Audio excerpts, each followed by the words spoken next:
The final seconds tick away, and the Panthers take Game 3 by a 4-3 final score. The Panthers lead the Stanley Cup Final 3-0. The Panthers are 1 win away from hockey's ultimate prize. And now it's cliche time for the Edmonton Oilers. Welcome to 32 Thoughts, the podcast presented by the GMC Sierra Elevation. Elliotte, you're in Edmonton. Elliotte, you were there.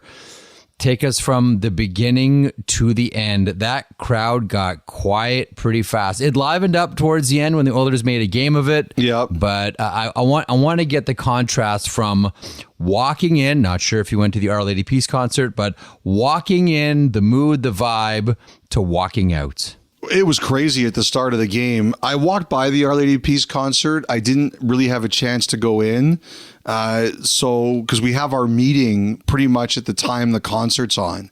And while I like to skip meetings entirely, as you know, Jeff, I don't like to meet. I do have a responsibility to be there. So I didn't get a chance to go to the concert. But you know, the city was electric. The building was on fire. The first period, Edmonton controlled it for most of the time. And the goal was scored. The first one, it sucked the life out of the building. Fogel got the life back into the building. And then it got sucked right out again late in the second period with those 3 goals. Now, the one thing that about the Oiler crowd that was different from a few others I've seen is that they didn't leave. It's not like they took off in the third period. They stayed. They got one rise at the end of the game. They 4-3 with 5 minutes to go, and they were alive again.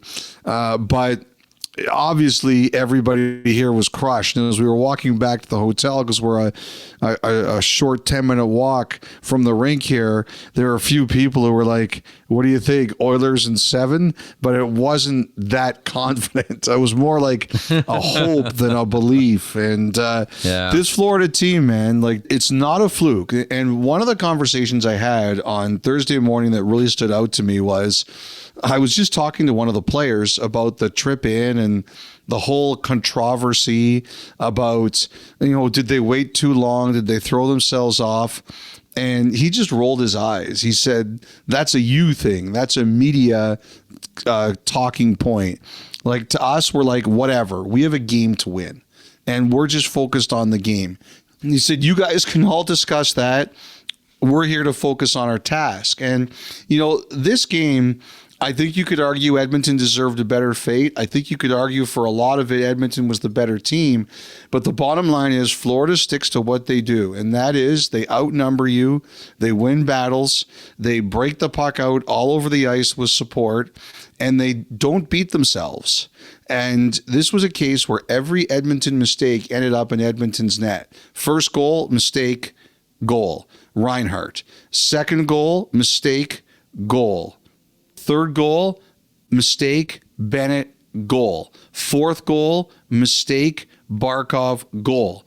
And, you know, Edmonton, I think Chris Cuthbert came on at the beginning of the third period. He said something like Florida had 54 seconds of offensive zone time, and they had 4 goals because they put all of Edmonton's mistakes into their own net. Now, Edmonton scored a couple of, one was a crazy fluke goal, but you need those. And the second one was a great tip by McLeod to make it interesting. But, you know, even though they had some sustained pressure late in the game, I never felt absolutely certain that they were going to tie it. Like, there's some nights you're like, okay, this team's going to tie it. It's going to happen. Mm-hmm. We all know it. Even though they came close, like on the one play where McDavid shot from behind the net, I didn't get a chance to get down in time to ask Bobrovsky. I'm going to try to ask him on Friday. I think Bobrovsky knew that McDavid was trying to bank the puck off him. So if you watch, he moves his left leg, and then he has the presence of mind to make the mistake, to make the save on McLeod. Like, to me, Bobrovsky was absolutely incredible in this game. This is obviously the most goals he's given up in one game in this Stanley Cup Final, but I thought he was phenomenal. And look, like, whenever Florida makes a mistake, you've got to beat Bobrovsky, and that's not easy. And, you know, it was funny. I was talking with someone about this after the game. when Bobrovsky was signed to that 7-year, $70 million deal, the conventional wisdom, and I admit I thought about it as much as anyone else did, was that if you're Florida, you hope you win the Stanley Cup in the first 2 or 3 years, and then you don't care how bad that deal ages. Well, now we're in year 6 of that contract, and he's 1 win away from a Stanley Cup.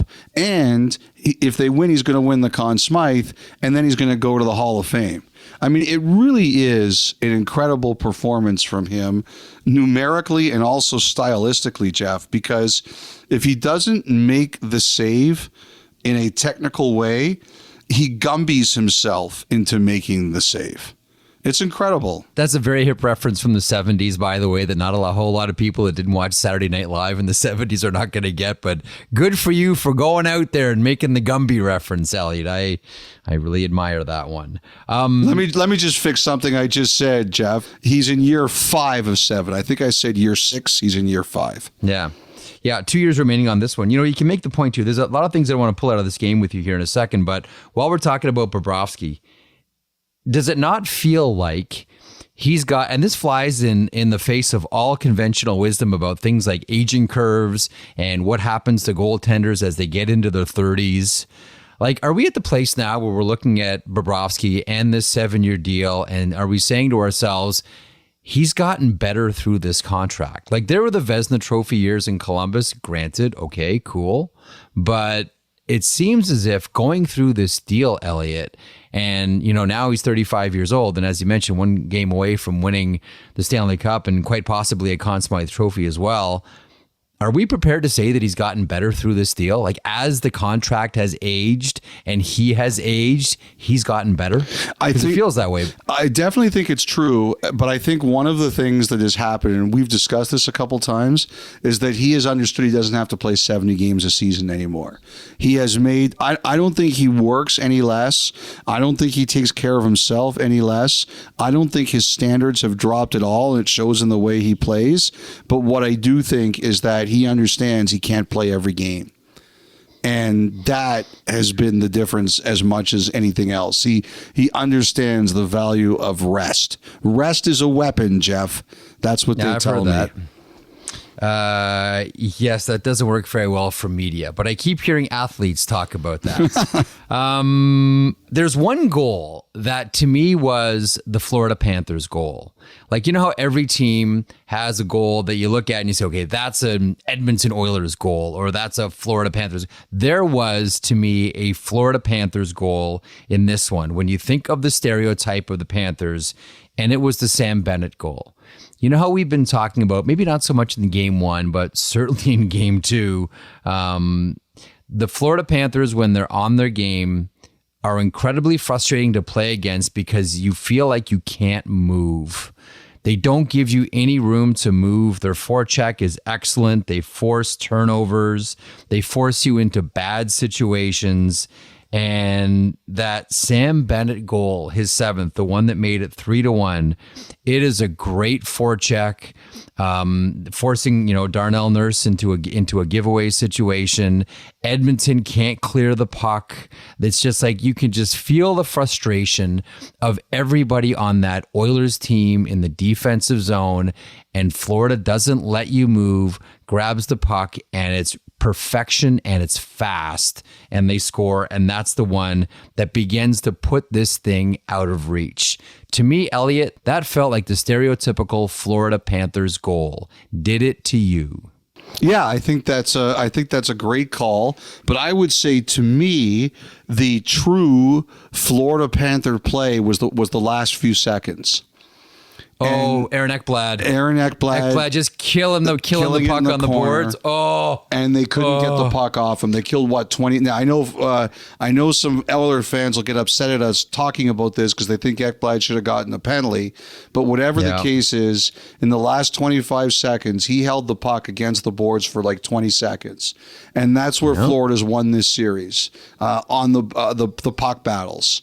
We talked that the Oilers in their meeting had discussed in the day before Game 3 about they have to start winning battles. And the Panthers, they have a pack mentality. They try to outnumber you, and they were doing it very well. Will it happen again? They just outnumber you, or they win battles, or they tie up the puck. Nobody was getting that puck off of Ekblad in the last 25 seconds. And to me, that was the most Panthery thing of that game, was that they got it, they had it on the boards, and Edmonton could not get it off them. We've seen Nico Mikkola do the same thing as well, much to the frustration of the opposition. Oh, you know what? One thing that I want to point out here, there were a couple of really close shots at the empty net at the end. Gustav Forsling almost dumped it in the empty net. Alexander Barkov almost dumped it in the empty net there as well. Did you see Forsling's ice time? He almost played half the game. Yeah, he's 28, Maurice called him before the game, the best in the world at what he does. Yeah, he is. Like every time you look up, it's like, oh, Forsling's out there again. Oh, Forsling's out there again. Elliotte, is this like the best waiver claim of all time? I was thinking about this the other day. Rich Peverley was a really good waiver claim. Steve Sullivan was a really good waiver claim. Ilya Bryzgalov, when he went from Anaheim to Arizona, not to Philly, was a really good waiver claim. But Forsling would be, you know what, Craig Anderson was on waivers a couple of times. Marty St. Louis was on waivers, but was never claimed. There's a few like that. Like Mike Hoffman was on waivers and not claimed. Like there's a few guys who are on waivers that nobody took. You know what? If Ilya Bryzgalov, let me pause on that one for a second. Like Daniel Briere, I think, was on waivers and cleared. I was told that when Ilya Bryzgalov was on waivers from Anaheim and then picked up by the Coyotes, that Detroit put in a claim as well. If Bryzgalov gets claimed by Detroit and they win the Stanley Cup with him in net, we'd be saying he was the best waiver claim of all time. But instead, he got picked up by the Coyotes. Like, so much of this is circumstance as well, right? He gets picked up. He doesn't get all the way to Detroit, so he doesn't get in that position, but he gets picked up by the Coyotes. All I'm saying is, like, it's a great call. Yes. Forsling is one, with all due respect to all the rest of you Florida Panthers defensemen, Gustav Forsling is the best defenseman on the Florida Panthers, and they're one win away from winning the Stanley Cup. I have one other one, and I still think I would put Forsling ahead of him, but it's closer than you think. Okay. Francois Beauchemin. Oh, Doug McLean got him from Montreal. That's right, but then he was traded to the Ducks. And of course, they had Pronger and Niedermeyer, but he was still a hell of a player. Didn't Doug also get Ron Hainsey off waivers from Montreal? I think Doug picked off two Habs defense. I don't want to give Doug too much credit on this podcast. Okay, very good. We'll just move on. I think he picked off two. But look, Forsling's absolutely at the top of the list in the conversation. I mean, people can decide who's number one. Is Beauchemin number one? Is Sullivan number one? Is Forsling number one? You know, Steve Sullivan had a hell of a career after he was claimed off waivers. Sure did. He sure did. I'm glad you mentioned Ekblad with that great move at the end to just chew the clock like that is, to your point. I think it's the right one. More of Florida just frustrating you too. What did you make of Aaron Ekblad labeling Warren Foegele into the bench? Oh, it was a great hit. Great hit. And the linesman skated over, and he was looking at the Florida bench. And he was saying, "I got my eyes on you." I think it was Johnny Murray. He was like, "I got my eyes on you. I got my eyes on you. Don't do anything dumb. Don't do anything dumb." The Tkachuk Perry thing was wild too. Like, you don't see Perry normally do that. Whatever Tkachuk said, it really got under Perry's skin. He chased them all over the ice. He chased them all over the ice, and then he yelled at him from the bench. By the way, you know who's another player that you have to watch in person, especially on the penalty kill? Luosterainen. He is so good. McDavid he's one of the guys that's cutting off McDavid. He's really long, and you can see he really knows angles. The That whole line is trouble for anyone they're out there against. Lundell is fantastic. Tarasenko has been great as well. So here becomes the question. You're the Edmonton Oilers. What next? You're at, in case of emergency, break glass time. What is the break glass? You mentioned Sam Gagner on the broadcast. I loved that. I think we can have the ultimate fantasy of Jack Campbell comes in to rescue the season. When you talk about Hail Mary passes here, you're Chris Knobloch. A lot of the moves that you've made have been perfect. You've had the Midas touch, but now your back is up against the wall. The moves haven't worked out. Although, listen, I think Edmonton's a better team in the first period, and Edmonton's a better team in the third period in Game 3. But nonetheless, things haven't worked. You're one game away from calling it a season. What do you do? How desperate are you right now? I'm going to wonder if Knobloch is going to look at the third period and say, I don't necessarily need to do anything drastic because we made this a game. I saw Evander Kane post-game. He looked all right. I think that he's been going through a lot to play. He said that he had a hernia situation before the playoffs. It's only gotten worse. I had heard some rumors he might not play again this year, but Ken Holland in the pregame said that isn't necessarily the case. And he thinks if they could have him back again. So obviously Kane is the first one, but especially with the power play not going well, I just wonder, and sometimes you just want to do things that maybe your team will rally around. Kyle did a great intro with Sam Gagner, put it into my head. I wonder if there's any chance they put him in to give them a lift. Now, the thing is that if you do look at it, some of their depth forwards have been really good. Janmark has been really good. Connor Brown has been really good. He had, again, good chances in this one. I thought Derek Ryan did a real nice job of annoying Bobrovsky, or at least trying to. He was on top of him a couple of times. That line was really good. Yeah, they're annoying. So it's not really obvious among the Oilers' depth players who should be taken out, because some of them have been very good. But right now I'm looking at it. Maybe you need an offensive jolt. Maybe you need something your players could rally around. I mean, he hasn't played in a long time, but as Kyle put it in my head, and as I was watching the game and the struggling 0 for 9 power play or whatever it is, I was thinking, you know what? Maybe this isn't the worst idea. I don't think this goes into Merrick World bad ideas.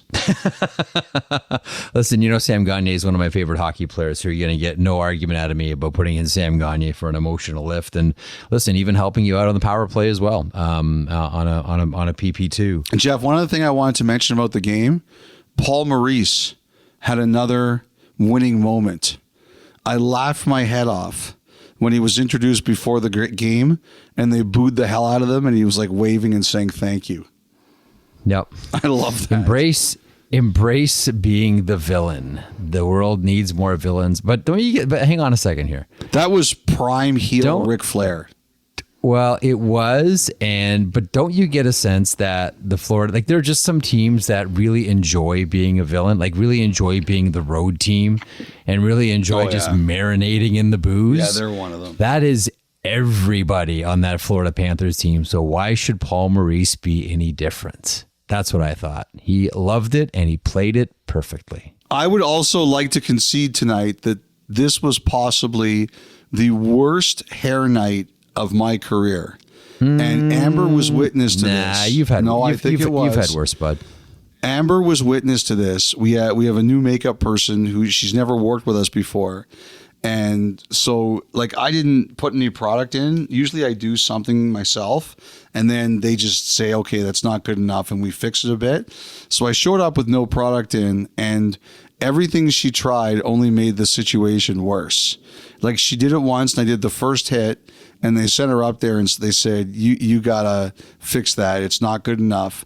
So we're at the top of the first level and people are watching this with bemusement and she's trying to fix it and it's only getting worse. And Amber said that you could see her frustration as she was trying to put more stuff in it and it was only getting worse and worse. And I had to go on air and I just said, no worries. I'll just make it work. Spearsy said to me, the producer Brian Speary said, you look like at one point in the show, he goes to me, you look like you have a rat in your head. And I go, oh, that's not going to make me too distracted as I go to air here. Like, normally I don't care at all, but even I knew this one was bad. Elliotte, have you, this was not your worst hair day. I've seen your hits on NHL Network. That is spectacularly bad hair. Well, it was during COVID some of those times. I don't do that much. Some of those NHL Network hits were special. Yeah, now, hang that on. was Are you COVID times. Are you sort of sneakily lobbying for them to now Gus is the hairstylist at Sportsnet. Are you lobbying now for Gus to show up for Game 4 just to help you with your feathers? No, I'll fix it. I just felt really terrible for our makeup person because she wanted to do well. She wanted to fix it, but it was one of those things like, like you're digging in sand. You think you're getting out, but you're only making yourself deeper. And it was just a frustrating night for the hairstyling department at Sportsnet. Put it that way. Nothing was going to help with those feathers on Thursday nights. Nope. Elliotte, we saw the Stanley Cup in Game 1. We may see the Stanley Cup in Game 4. All eyes on Saturday, 8 o'clock Eastern. Florida Panthers look to close out against the Edmonton Oilers. You can watch it on Hockey Night in Canada. I don't like sweeps. They're bad for business. Panthers won't care. Their fans won't care. Sweeps are bad for business. I think the Florida Panthers ownership would like to see a Game 5. Thank you very much. But I think they'll take the Game 4 if they can get it. Yeah. Okay, Elliotte, news on the march, the very latest headlines. And Thursday was a little bit of a surprise and involved the St. Louis Blues and their press conference where it was announced that Doug Armstrong, general manager of the St. Louis Blues, had signed an extension to remain the president of hockey operations through the 28-29 season. Alexander Steen, signing a 5-year deal with the St. Louis Blues, will take over as a general manager in 2026, essentially serving as GM apprentice for a couple of seasons before graduating to the big chair. On this one, what do you hear? What do you know? You mentioned something about Steen not too long ago on this pod. I didn't know that the succession would be so clear. I started thinking about the word succession, and I was trying to place all of the Blues front office as members of the family. So that was interesting. I'll report back on who I come up with is who later. But I think everybody kind of knew that Alex Steen had a big future in the Blues organization. That Doug Armstrong really liked Alex Steen, really trusted Alex Steen. One of the things he's done there is he's surrounded himself with former players, Al McGinnis, Keith Tkachuk, people who he had Rob DeMaio there for a while.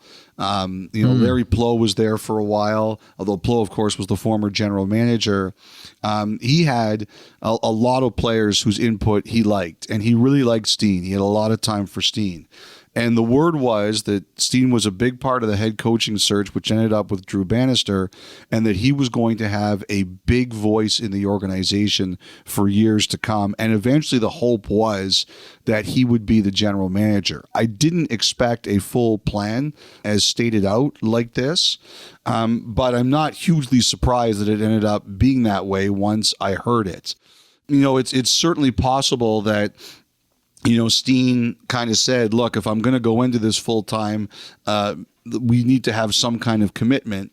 And they obviously came down with that today.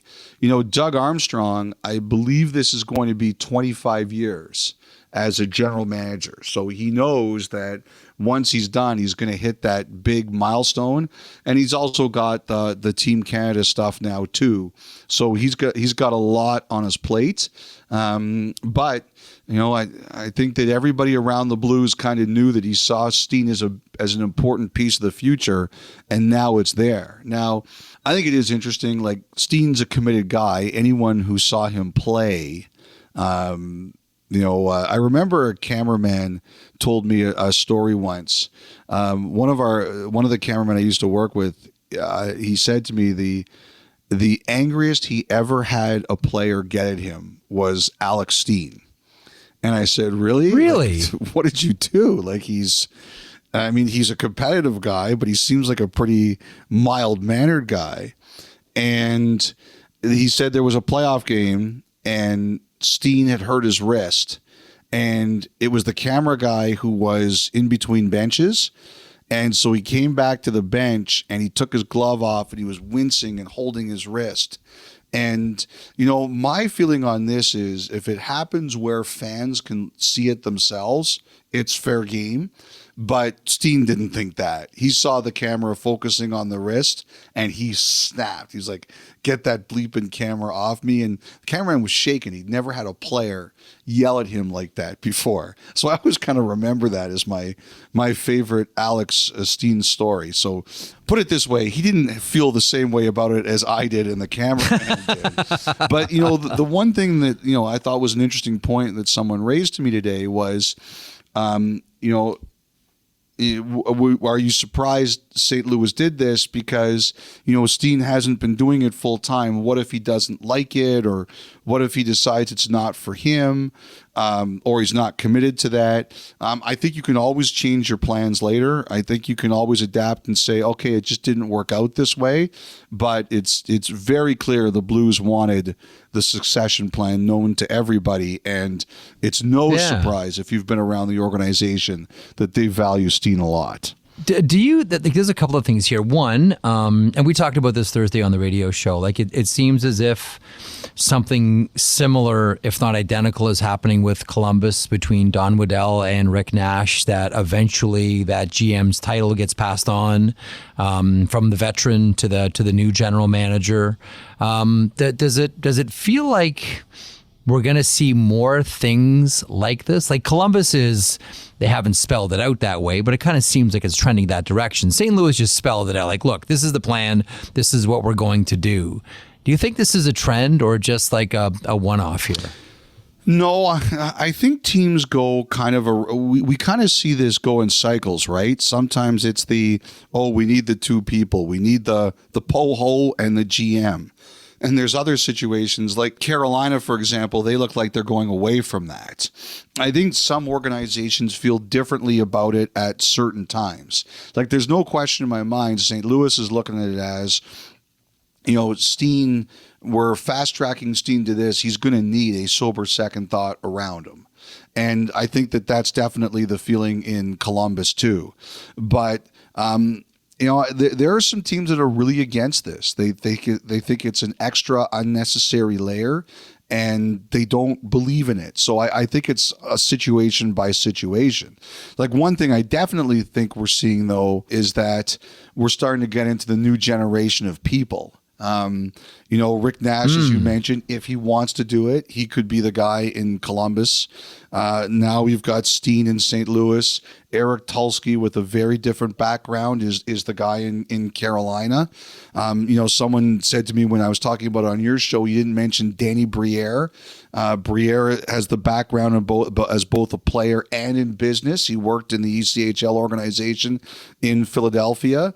But we're, Craig Conroy and they mentioned Craig Conroy in Calgary. Kent Hughes is a former agent in Montreal. Like we are seeing the turnover. We are in very much the new generation, and we're going to hear new names. Chris McFarland and Joe Sakic in Colorado. They've been very successful together. But, we're definitely in a new era of managers and potentially an even newer era. You start to ask about, like Florida's in the Stanley Cup Final. They have a bunch of guys there who could be general managers if they wanted to. I know Paul Kropelka's interviewed for jobs. I know Luongo could be one if he wanted to. And more of the Tulsky style of background. But one guy in Florida whose name I've started to hear a bit is Sonny Mehta. And, I just think that we are going to hear some different names, some newer names. And the other thing that the Tulsky thing does is that it probably opens some names for some different backgrounds and people. Like once one person does it, then other people are going to start thinking about it too. It's kind of like when Tulsky got hired in the first place, Elliotte, and then everybody started rushing to get their own analytics people and analytics departments. I don't know that we know the answer to this. We can only speculate on it. But considering now there seems to be a younger turnover in the general manager's position, and you mentioned Eric Tulsky, who's he's one of the more creative thinkers around the game. You mentioned he doesn't come from a traditional hockey background, and he brings a level of curiosity that people that just grew up in hockey don't have. Do you think we get new ideas through all of this? Like, I'll throw Rich Peverly into this mix as well. I still think he's destined to be a GM I agree with one you day. on that. Yes. Do you think that this means new ideas thrown around at general manager meetings? The only thing I would disagree with you on this is I think there are a lot more new ideas and fresh ideas thrown around than we're aware of.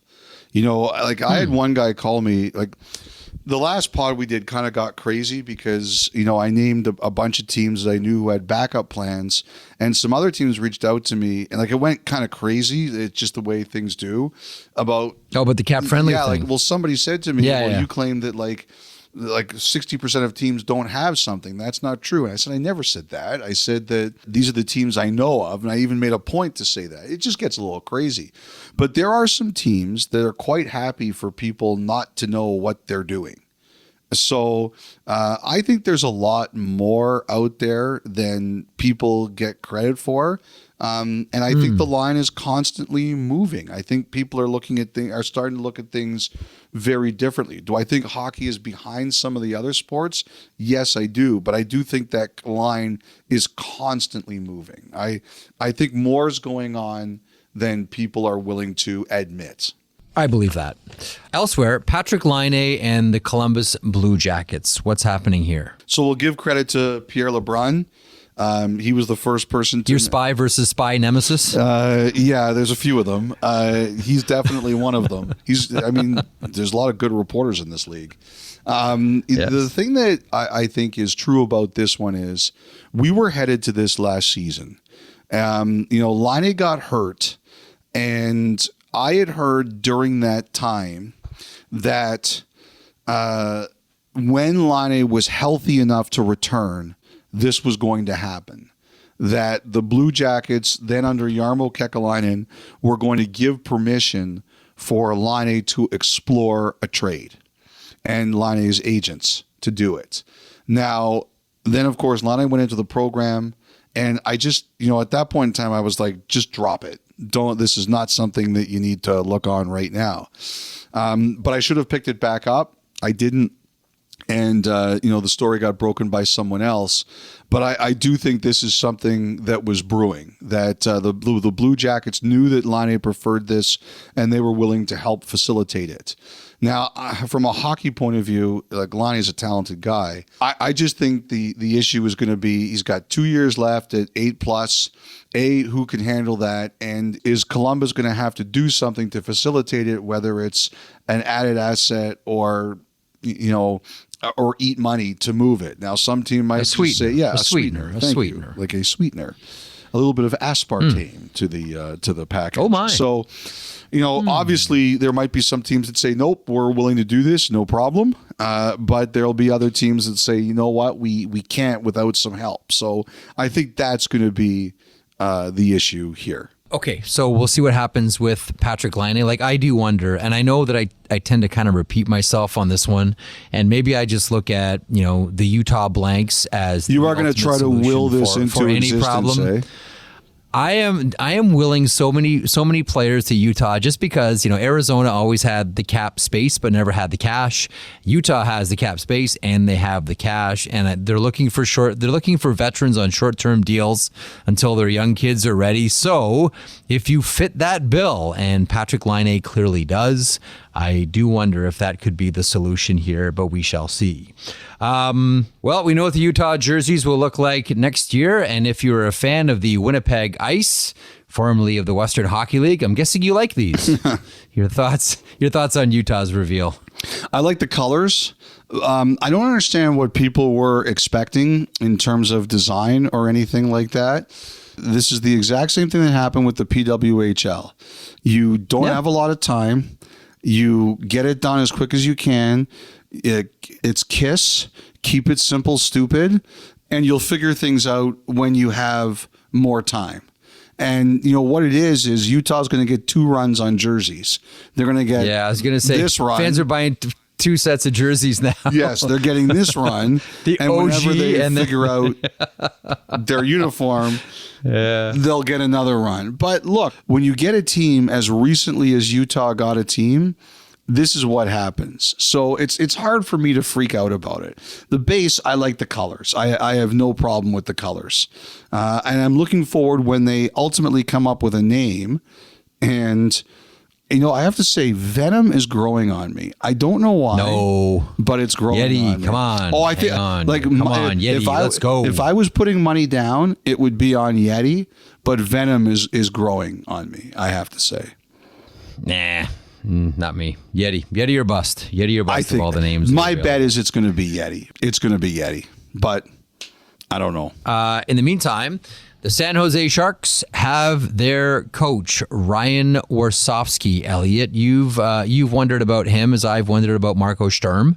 And it's Ryan Warsofsky. The background on this and the reasons why include blank. Well, the reason is he's an up-and-coming young mind. There's no question about him.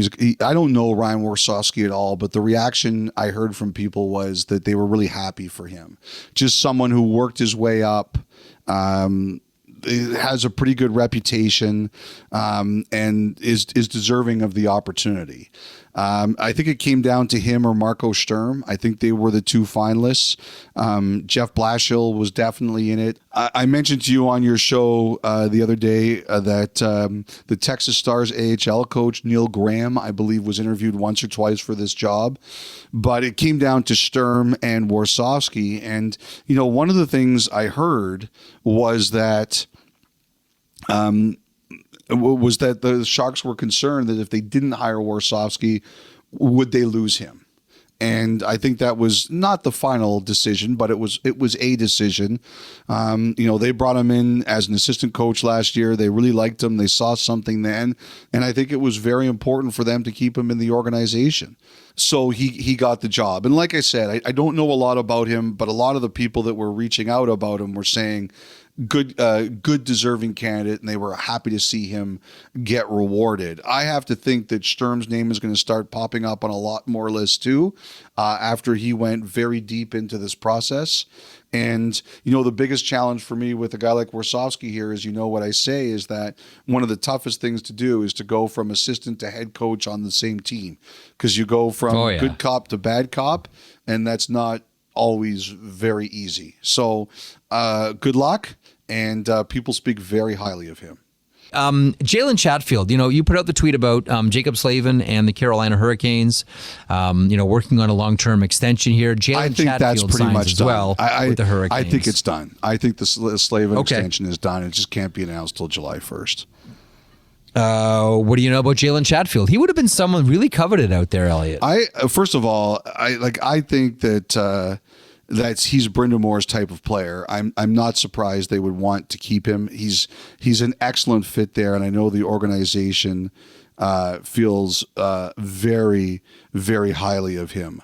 I know someone who knew Chatfield going back to his days in Windsor, and when he showed up at Windsor in the Ontario Hockey League, where I believe young Merrick, he won a Memorial Cup. Am I correct? I am going to point something out about that Memorial Cup season in a second. Yes, he did. Okay, so when he showed up in Windsor, like he basically showed up with like a garbage bag full of clothes and no equipment, and left with an NHL contract and a Memorial Cup, and they loved him. And this is a person who would always say to me, watch Chatfield. That guy is going to find his way, and he's going to make an impact on a team. And, you know, like, and Brindamore is perfect for him. That's the perfect kind of guy that he would like. So, like, this guy was a long shot, and he made it big, and I love stories like that. I really do. You know, there was one person, and by the way, that was a Memorial Cup winning team, Windsor Spitfires. They hosted it. That would have been 2017. And I remember working that. Rocky Thompson, by the way, was a coach there, Elliotte, as you can recall. That was a blue line okay, that had Mikhail Sergachev on it, that had Sean Day on it, and we can all recall how much of a phenom he was. And also Logan Stanley was on that blue line. It was a really, really high-end blue line. And I can recall watching these games, Elliotte, and Colby Armstrong, who was working with us then, pointed out to me, he said, that Jalen Chatfield kid is going to play in the NHL. And I'm like, oh, geez, I don't know. Like, look at Sergachev. Like, that guy's going to play. Sean Day is going to play. Logan Stanley's. He says, watch. That Jalen Chatfield kid is going to play in the NHL. He may seem a little rough around the edges, but that guy's going to play in the NHL.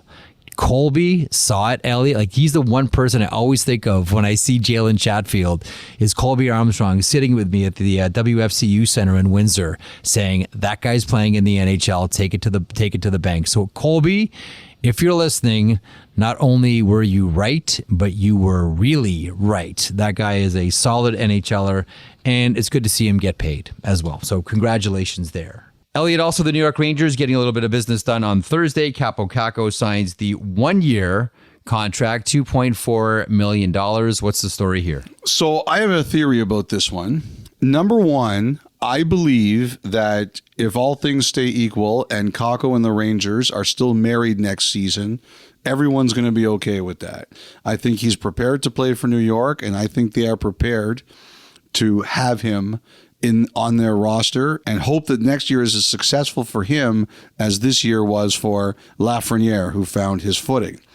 I also believe that everybody here was smart enough to realize that the sooner the salary question was eliminated and everybody knew what Kakko was going to be earning this year, the sooner everyone who might be interested would be able to say, we can fit him in our lineup, or, oh, this works for us. Like, I think this is a little bit of a strategy by team and agent to say, let's eliminate the guesswork. So if there is anywhere else out there that makes sense for him and is willing to propose us a fair deal, we're all going to know what the numbers are. That's what it says to me.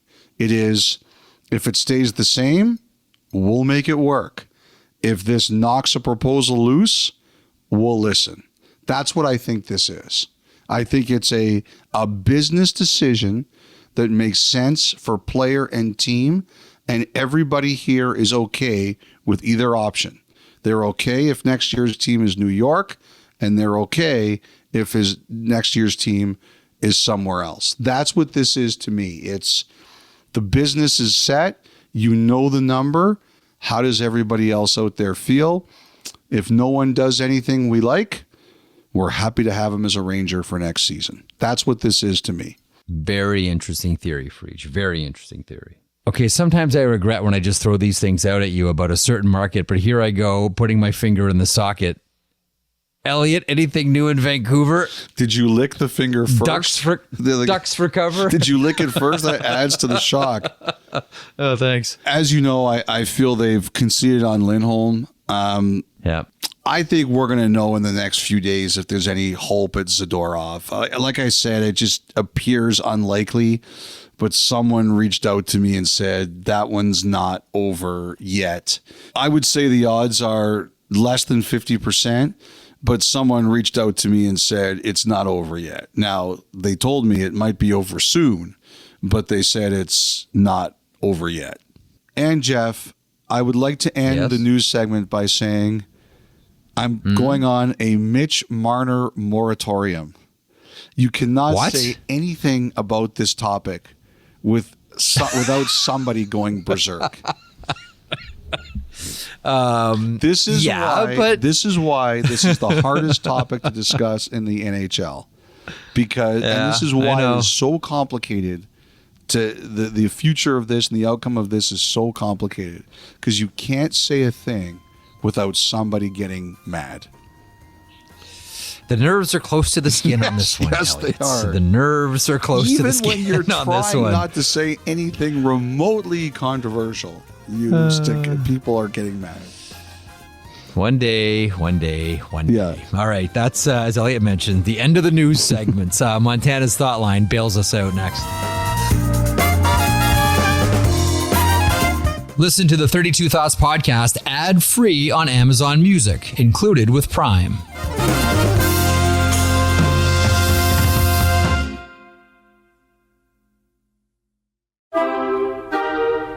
Welcome back to the podcast. Time now for Montana's Thought Line, Montana's Barbecue and Bar, Canada's home for barbecue.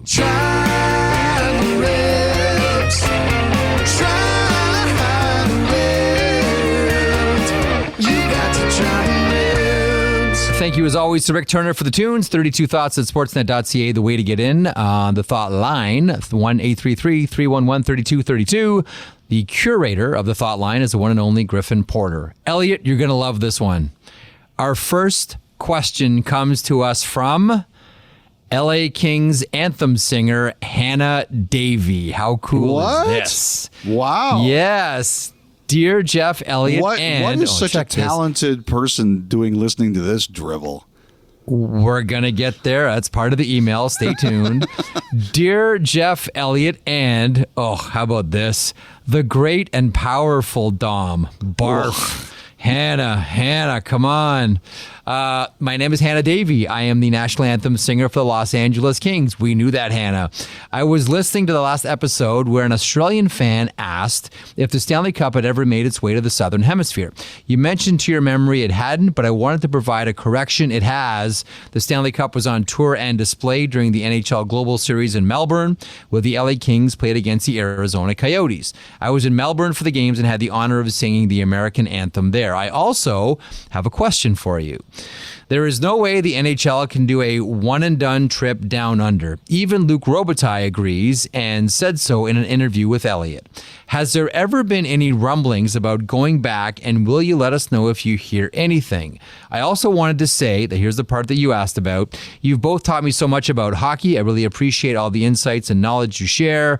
Your work is valuable for fans like me. Keep up the fantastic work, and I will certainly try the ribs next time I'm up north. Best regards, Hannah Davey. P.S. I love stuff like this. Just feed my ego. I actually downloaded a bunch of episodes to listen to while I was driving in Tasmania. Wow. And on the Great Ocean Road through Victoria. Jeff and Elliotte, you both make excellent road trip buddies. Thank you for adding to my Australia memories. Hannah, what an email. Thanks so much for that Yeah, one. very Have you nice. heard Thank anything? You. Thank you, Hannah. Real nice. Thank you for that one. Have you heard anything about the NHL talking about going back to Australia? As you'll recall, part of the conversation was we don't just want to do one and dones with these things. First thing is, we should have known that the Stanley Cup went to Australia last year with the Kings. I was more thinking about it as, did anyone ever take it there on a Stanley Cup My victory day with the tour? Cup. Yes. But Hannah is exactly right. It went last year with the Kings on that trip and the Coyotes, and we should have mentioned that. Yes, I have heard it has been discussed again as part of exactly what you mentioned at the end of your statement, and that is, how do we continue to build on the momentum of taking those two teams to Australia last year? So yes, it is a conversation. Yes, I think it is on the radar. I don't even know if it's necessarily part of teams going there again, as much as it might just be, can the NHL do something where the cup goes there, or you have clinics there, or something like that, just to keep the presence? I do believe that has been discussed. Excellent. Hannah, continued fine work with the Los Angeles Kings, and thank you so much for the email. And glad to be your road trip buddy. We'll finish off with this one. Riley from Parts Unknown. Ooh, there's a wrestling theme to this. Is this one here, the masked grappler, Len Denton? No, not Len Denton. Although, you know what Len Denton, one of the things he was famous for outside of being the grappler? No, what's that? He was part of a famous wrestling mistake. Okay. Okay. So what is this? I'm interested about this. I think you'll like this. In a match against Jake the Snake Roberts about 1 million years ago, Jake Roberts had Denton in a front face lock, and he slipped by accident and invented the DDT. Ah. That's where that move came from. And then all of a sudden, people went, oh, wow, He just slipped Elliotte, and it turned into one of the great finishers of all time, which is still used by many people today. Anyway. By the way, one thing about Len Denton, his identity got ruined to me. I saw him at a Maple Leaf Wrestling card in Toronto, and he showed up in 2 matches. One is the grappler. I think he took on like Vinny Valentino or something like that. And another as Len Denton. And some guy sitting near me said, wait a sec, that's the same guy. Same tights? No. Same tights, same boots? Because his tights said grappler on them. So they weren't the same tights. But the guy goes, wait, that's the same guy. Oh, boy. Breaking kayfabe yeah, I know. to a basically young Elliotte ruined Friedman. the whole thing for me. But now that I'm older, I don't know the answer to the big question, which is 1 fee or 2. Well, you know what would happen in those situations? That's an interesting one because sometimes guy would no-show the match for whatever. He couldn't make it there or whatever. And so someone would end up doing double duty, and you would either get that guy's payoff or a percentage of that guy's payoff. So the answer is, they would get something for wrestling too on the same card. Oh, okay. Did happen all the time. Okay, anyway, Riley from Parts Unknown, little detour there. Crazy question. Let's say a no-goal call is under lengthy review and a fan shot video turns up on Twitter that unequivocally shows that it is a good goal, or as we normally call it, a goal. Would the league be able to use the video as part of their review process to overturn the call on the ice? If not, the fallout could be massive if a series-winning goal was disallowed when the entire fan base was aware that it was a good goal. Riley from Parts Unknown. Great question. That is a great question. I have no idea. I promise you, Riley from Parts Unknown, if that is your true name, I'm going to ask this. I'm going to ask. Okay. I'm going to ask this. My guess is no.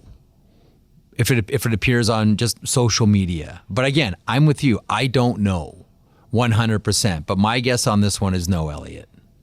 I don't know. I mean, you're probably right, but like, let's just say, for example, if this happened at the Stanley Cup Final and someone in the media gave it to the NHL or walked into the room and said, there's this angle. I don't know. Would they be able to use it? Like if they shot it on their own iPhone, would they be able to use it? My guess is no. My guess is probably no, simply because now that, for example, what's everybody enjoying doing right now is these AI answers of podium questions. Like, yes. You would probably say, can we prove this hasn't been doctored? And you probably have to be very careful about that. So you're probably right, but I will ask it. And I know that NHL Ops is listening to this podcast because they were unhappy with one of the takes from last pod. Which one? I don't know what I'm going to say yet, Jeff, because I have to do a little bit back and forth on this conversation. But all right. It was more of a joking unhappy as opposed to an angry unhappy, which we have been on the receiving end of too. But it was more of a jokey unhappy. Put it that way. All right. We'll see if we can get the answer to that, and also Riley from Parts Unknown's question. Riley, on the next podcast. That's a good one. I'm going to ask. Great question. Yeah. And that's the Montana's Thought Line. Montana's Barbecue and Bar, Canada's home for barbecue. We'll be right back. Jeff, Elliotte, and Tom on 32 Thoughts. Try their ribs today. Oh, yeah.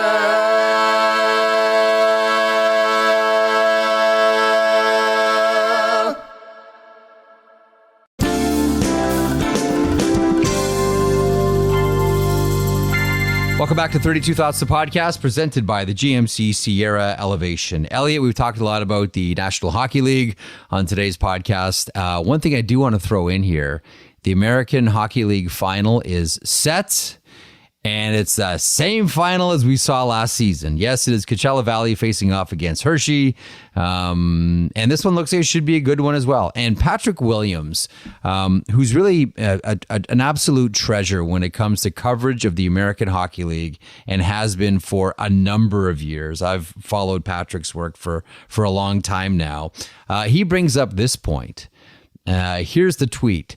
This will be the fourth time that Dan Bylsma and Todd Nelson meet in the Calder Cup Finals. They met as players, 1994, Moncton versus Portland. Assistant coaches, Chicago versus Wilkes-Barre Scranton. That would be in 2008. And as head coaches, this is last year, Coachella Valley versus Hershey. And Elliotte in the head-to-head matchups, Todd Nelson, who many wonder, how come he's not a head coach in the NHL right now, has gone 3-0. He has a chance to blank Dan Bylsma before he officially takes over the bench boss duties in Seattle for the Kraken. It's kind of wild that the Stanley Cup could be over just as the Calder Cup begins. I know. Game 1 is Friday between these two teams. Game 1 is Friday. You have one game of the Calder Cup final and the Stanley Cup could wrap. Two good teams. Looking forward to watching it as much as I can. Great stat that Patrick uncovered.